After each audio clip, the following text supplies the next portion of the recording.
It's Maryanne. Welcome to the Influential Nonprofit. I had a bit of a disappointment this week. I applied to speak at a conference. Now, I spoke at this conference last year when it was in another city, and this year it's in my city. And I applied to speak, and I worked to build relationships with the people and do all the things that I know to do to get a yes, and I got a no. And it is a bummer. And also, hearing no is just part of life. And a lot of what I do is help people hear less, right? The yes and less. How to get people to say yes to your ideas, to your asks, to whatever you want. But what if they say no? How do you handle it? And so that brought me to this week's episode of understanding what to do. What if they say no? Now, listen, I apply to speak all the time. Most of the time, it's a no. And that's okay because that is part of the process. And we can hold two things to be true at the same time. One, I'd love for it to happen. And two, I'm okay that it didn't. I can I can be disappointed and also okay at the same time. Because rejection isn't the opposite of success, it is part of success. Many years ago, I was just out of college, so many years ago. I was out of college and I took a job with a horrible company. Like, I had no idea how horrible they were because this was my first job in corporate, like in the work world, in the office world. Um, I didn't have a lot of confidence in myself, which seems crazy to think about now, but I didn't have a lot of confidence in myself at the time. I took a job that sort of matched my energy, right? And they were really punitive. I It was awful. Like you would cry all the way there and cry all the way back. During that time of my life, I decided I wanted to be a nonprofit. And this was before there was nonprofit schools where this was really even a career. And I got a career coach, and my career coach really helped me understand who I was, the gifts I have, and how I can use them into the world. And I feel like a lot of why I help coach and train people now is because of those experiences. A, because I benefited so much from good coaches in my life, and B, because I just love it, and I love being guided, and I love guiding other people. Anyway, one of the things my career coach, her name was Sherry, taught me was you hear and you celebrate the no's because as long as you keep hearing no, you're going to hear a yes. And she really helped me reframe my relationship with no. So it was no, no, no, no, no, yes. And every time I got a no, now to qualify for this prize, no prize in my life, when I got a no, I got job rejection shoes. To qualify for job rejection shoes, I had to have at least like have been up for a job and gotten a letter. Like I had to have an interview and be a considered candidate and got a letter. So every time I wouldn't get the job, I would get myself job rejection shoes. It was to congratulate myself for putting myself out there, for trying and for keeping going, because in the end, that is going to get you farther than anything else. Rejection isn't the opposite of success, it is part of it. If you are going for big things, if you are asking boldly, you're going to hear a no. It is inevitable and also essential because if we're not stretching, what are we doing? And so now I understand how to manage the no's in my life. And also, the secret is if I stop hearing no, then I'll never hear a yes. And a lot of times, this can get you down, especially if you get a couple rejections, in a row. You're like, oh my God, is anybody going to say yes to this? It can feel really isolating. So, let's first talk about why. I always open with the why. Why do we struggle with no? A lot of times we take it personally, right? We tie rejection to our personal worth or competence. If they said no, that must mean I'm a bad leader or a bad fundraiser. If I invite somebody to join our board and they say no, that means maybe they don't want to work with me. There's something wrong with me. There's something wrong with my organization. We internalize the struggle. Number two, the culture of nonprofit work can often make us feel personal.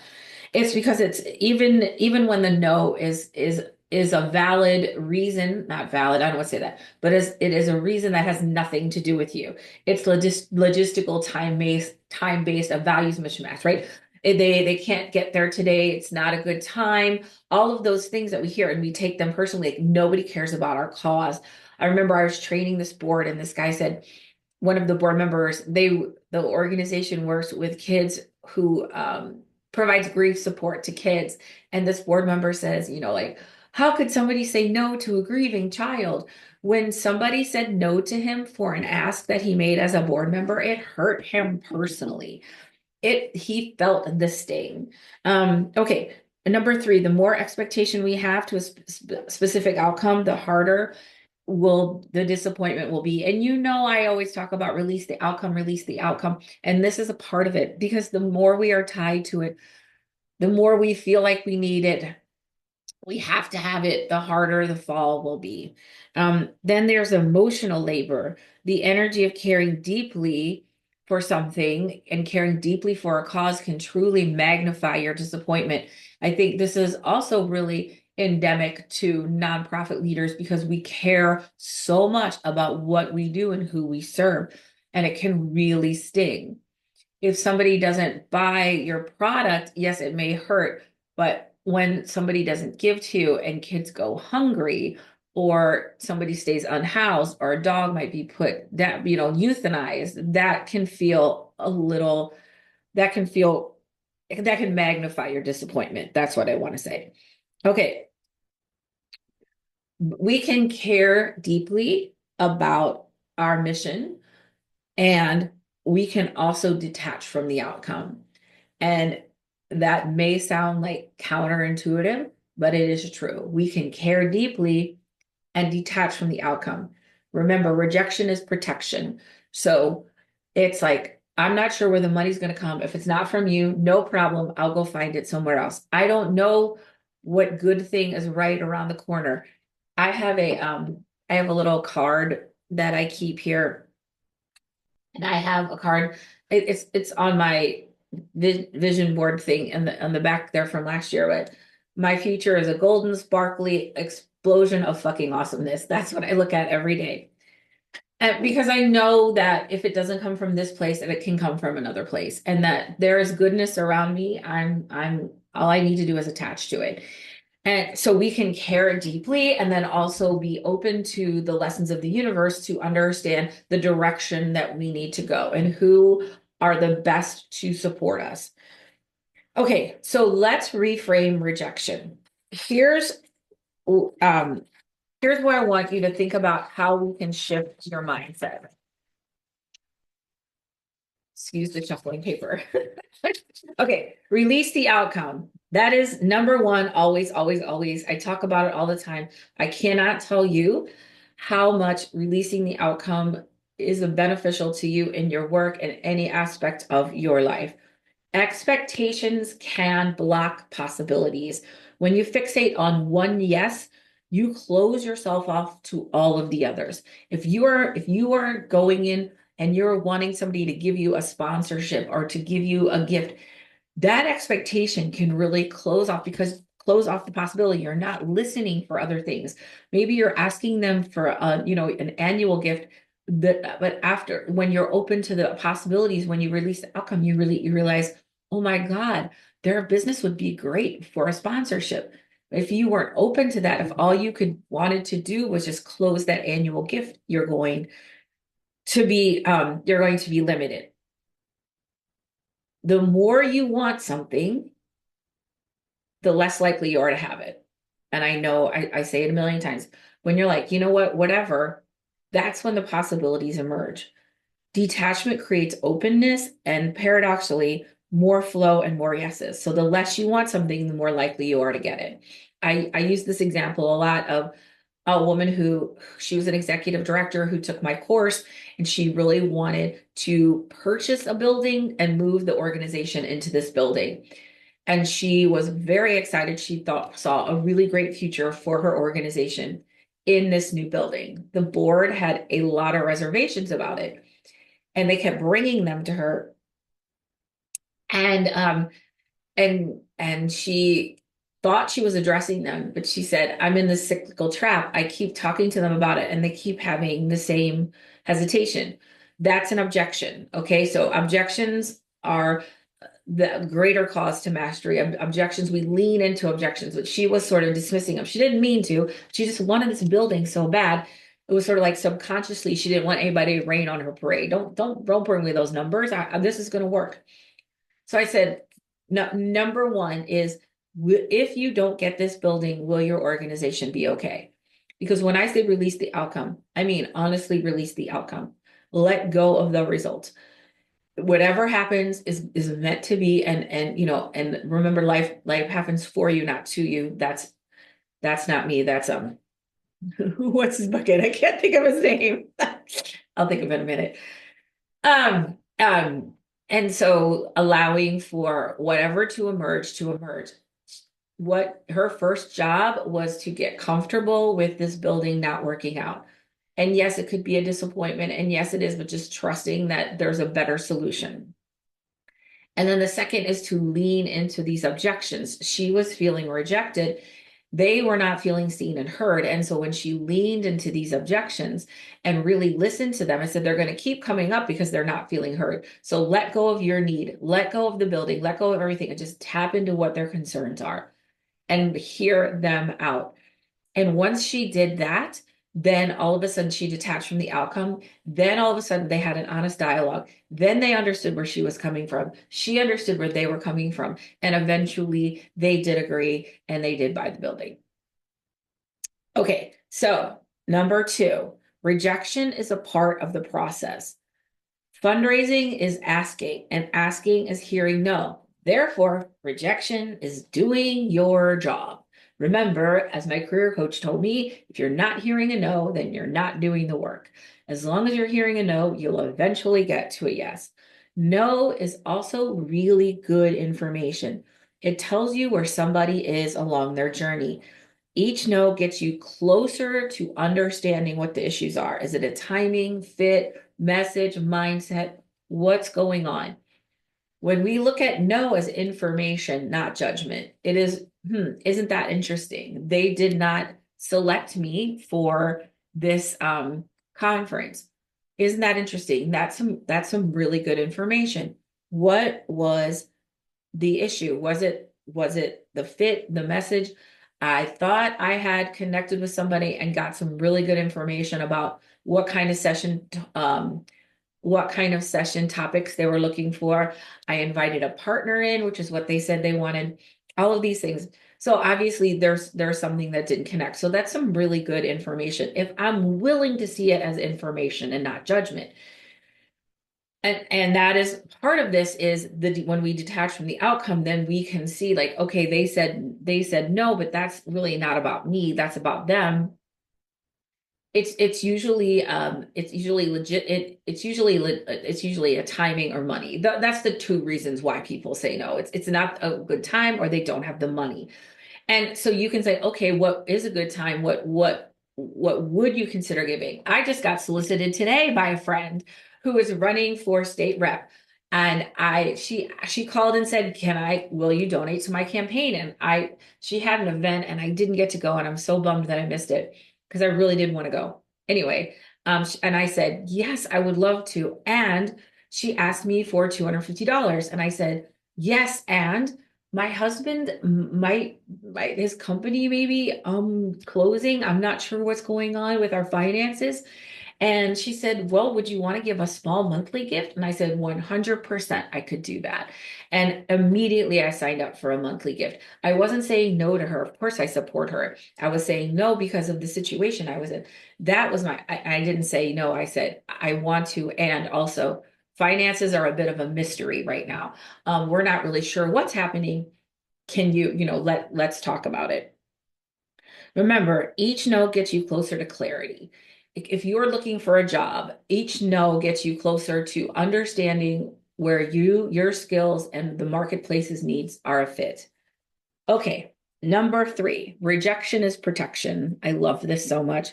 Sometimes not getting what you want is the best thing you've ever gotten. The conference, I mean, Maybe it wasn't my time. Maybe there's a better opportunity for me. Maybe that opportunity will present itself in a very different way.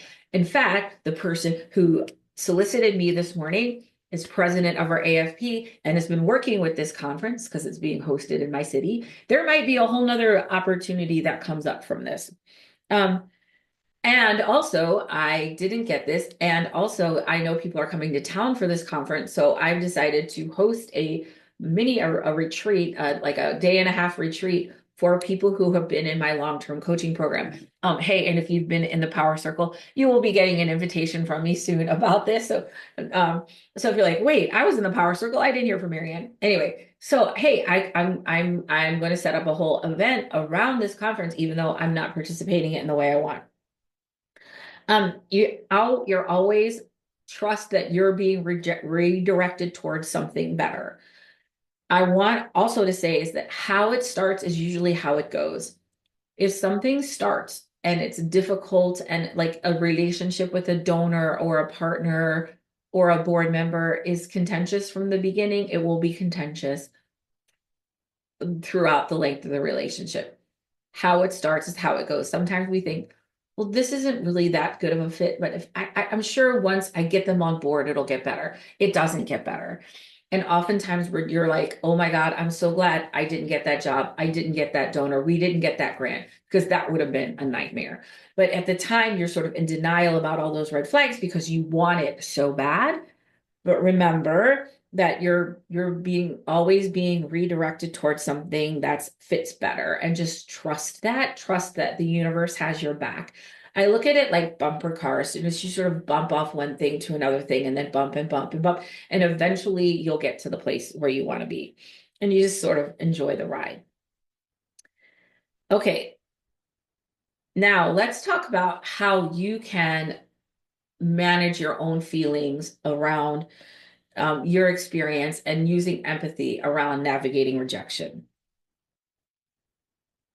First of all, empathy, resilience, and this idea of neutrality, of seeing things as information, not judgment, is a muscle. It is something that you can grow and you can practice this. In fact, I do a little exercise and I encourage you to maybe try this exercise. I want you to pick anything. You know what? Let's just do it right now because it takes about a minute. Pick anything around you. I'm going to pick this crazy little pen.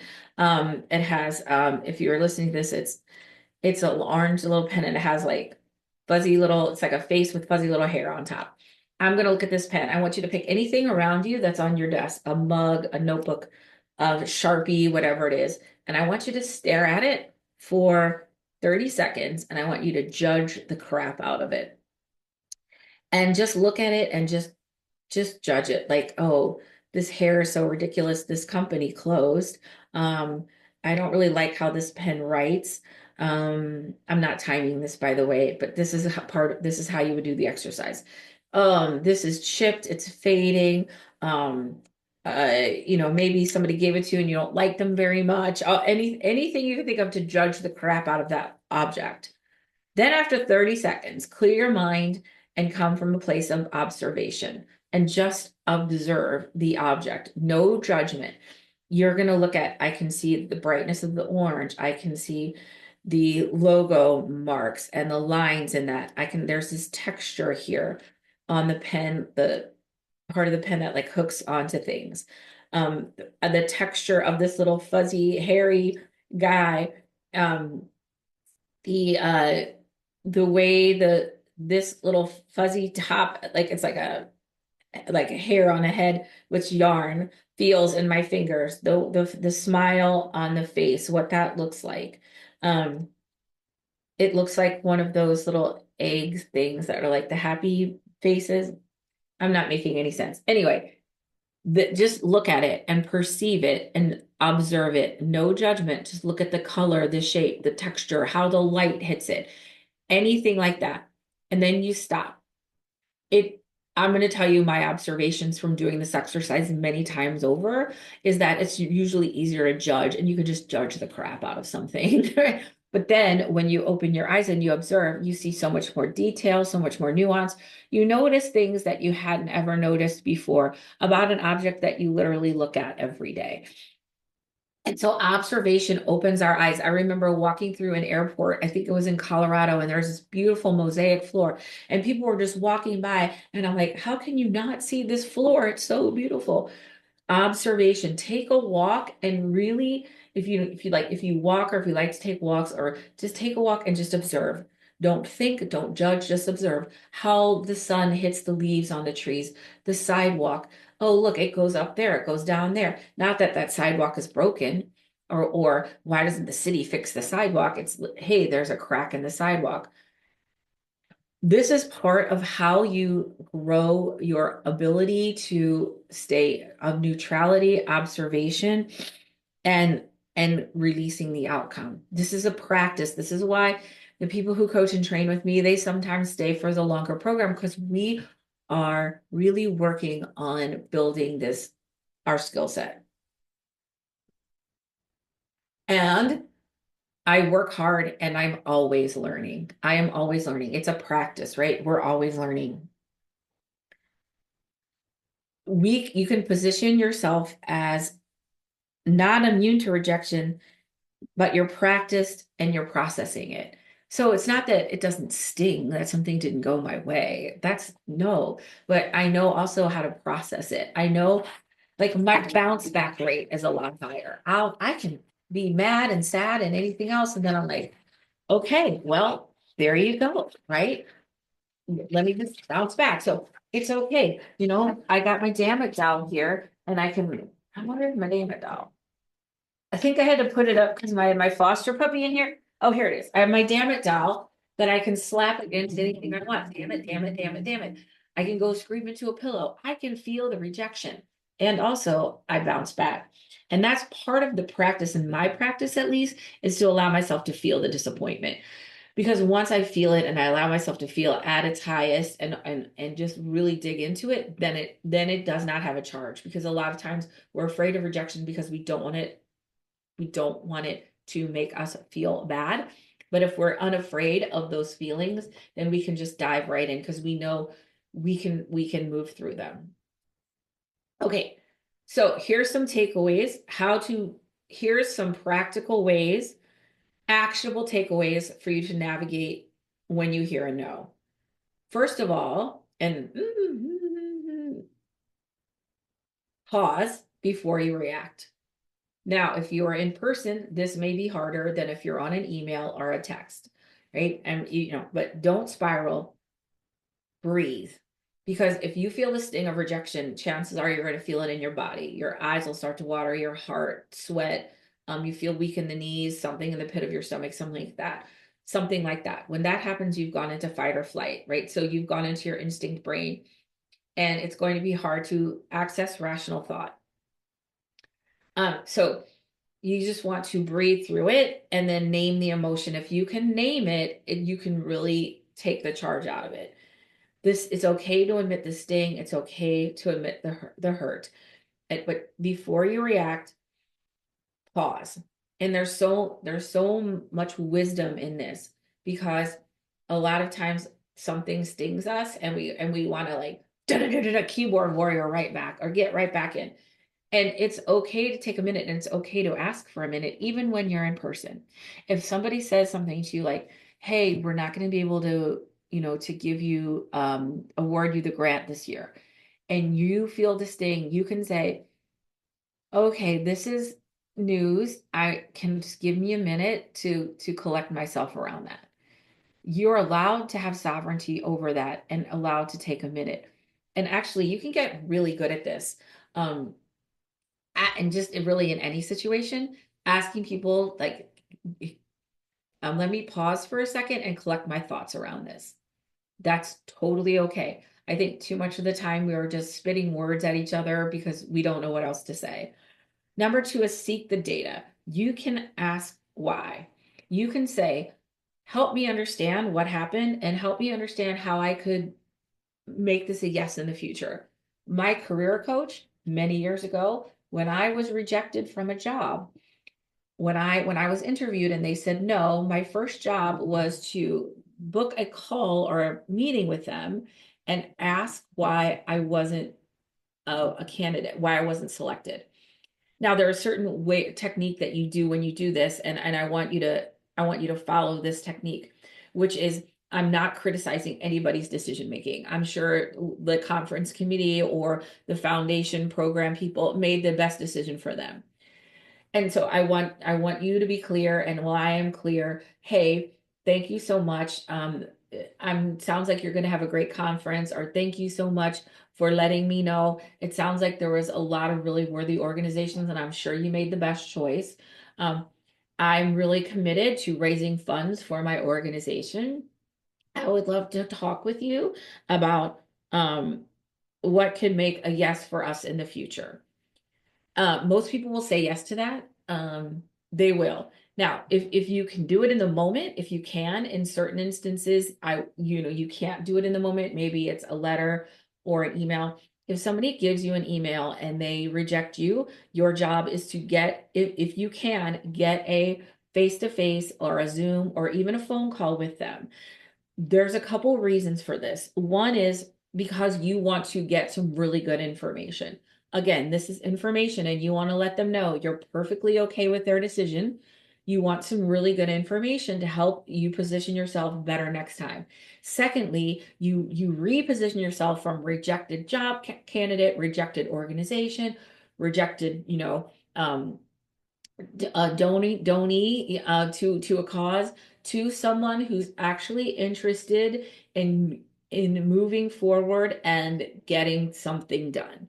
You reposition yourself from someone who's didn't quite fit to someone who is committed to getting a specific outcome. Now, I just said release the outcome, but I think you understand what I'm saying. That you are committed to raising funds for your organization and you are working on the best way to do that and who is the best fit for that. I can tell you that every time I've interviewed for a job since then, at any point in my career, I have used this technique. And I implore you to consider using this technique when you have been rejected. Um, and it's never been me. I'm going to tell you it's never, and I can say never been me.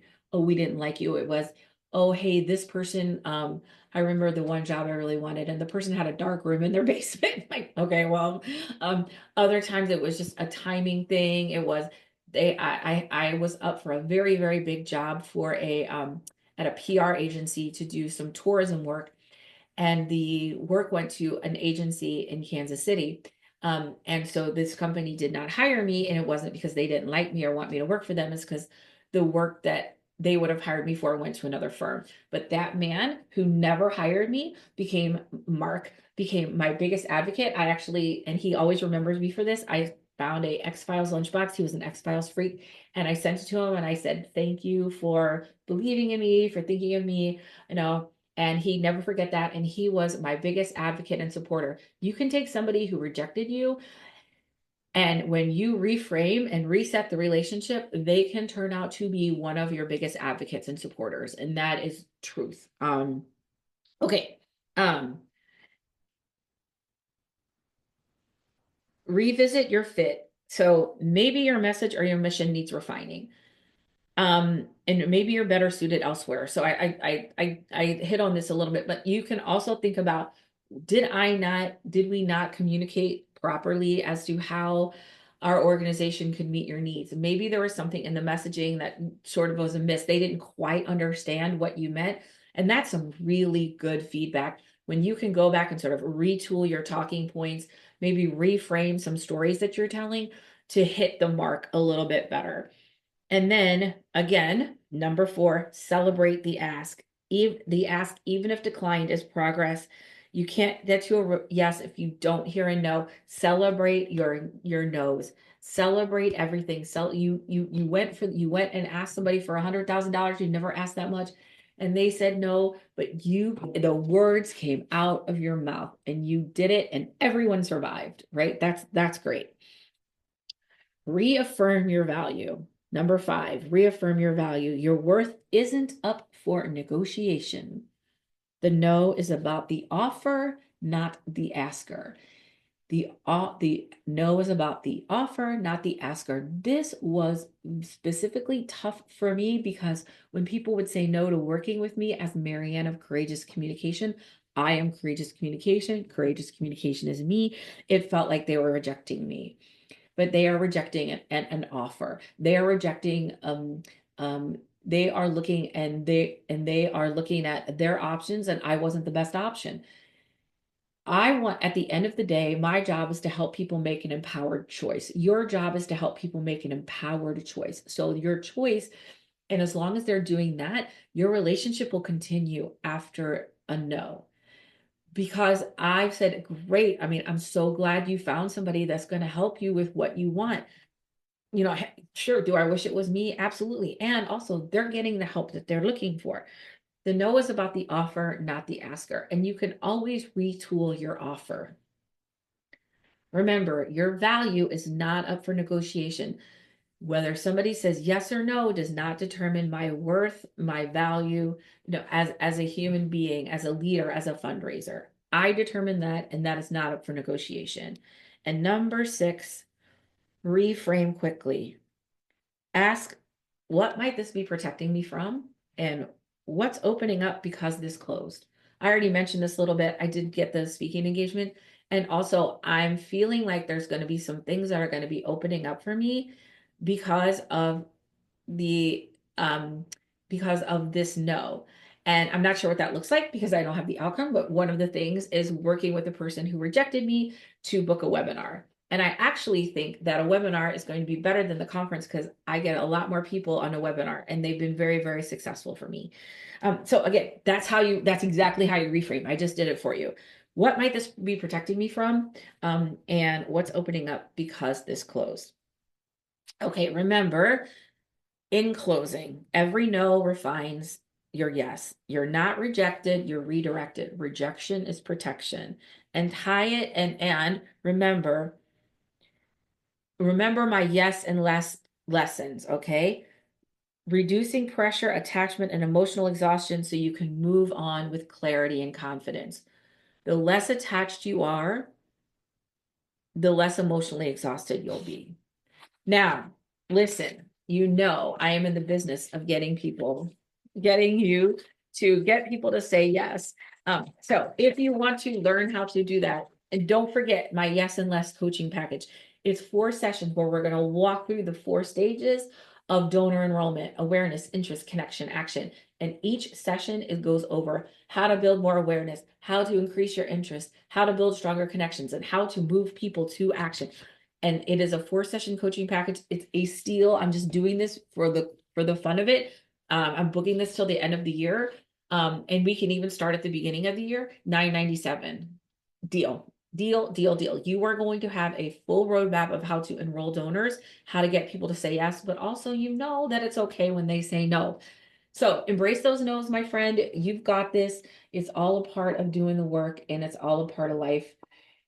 And if you want to book a call with me and talk about navigating rejection, anything else you want around fundraising and nonprofit leadership, or talk to me about the Yes and Less coaching package, my link is in the comments as always. We'll see you next time on the Influential Nonprofit.